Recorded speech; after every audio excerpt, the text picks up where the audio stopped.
entrepreneur, a Fall River, we hope, entrepreneur we have, and he's sitting here so patiently, Garret Purrington of Medical Equipment Dynamics. Hi, Garret. Hi, Jeffrey. How are you? Good evening. Thank you. Don't forget John's here, too. Good evening, John. He's going to get insecure. Thank you. And I see Derek over there. Good evening to you as Derek well, doesn't count.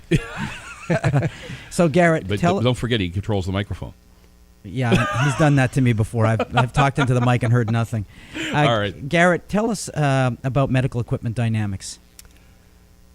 Medical Equipment Dynamics purchases decommissioned equipment from hospitals when it comes out of service. Capital equipment from the operating room, radiology clinic, and other biomed type equipment from hospitals for stock, and then we refurbish it and we sell refurbished equipment to other hospitals, radiology clinics, and surgery centers.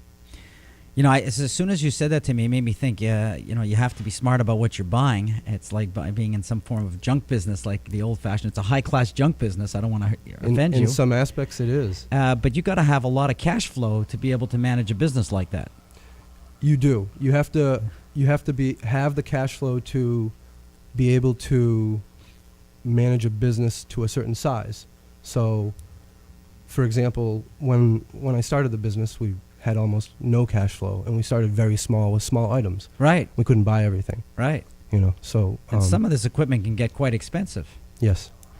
And is there no limit today to the equipment? Because some of these equipments I think would run big time 7 figures originally. So you must and there's a big need. Boston's a great market for, I would think, used high level, high end equipment.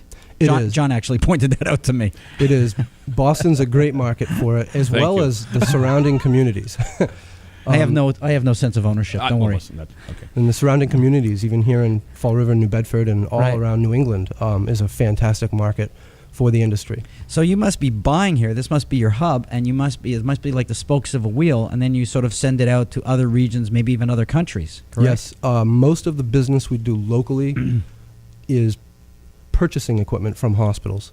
I would say almost as much as 95% of them, although there are quite a bit of facilities here that also buy refurbished equipment.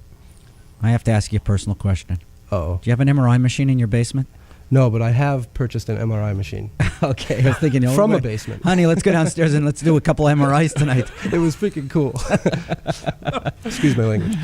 You might need an EKG, some machine, and by the way, just to check that to make sure you're up for that experience. Yeah, I think it's pretty cool. I used to work. I told you offline. I used to work for Ethicon Sutures in another lifetime, which is the surgical wound closure division of J&J. Mm-hmm. And I used to have in my apartment tons of medical equipment because I always had to have everything handy. Oh heck, you know what? Just hawk it off to me. just kidding. Sounds like you're hawking the stuff off in the basement.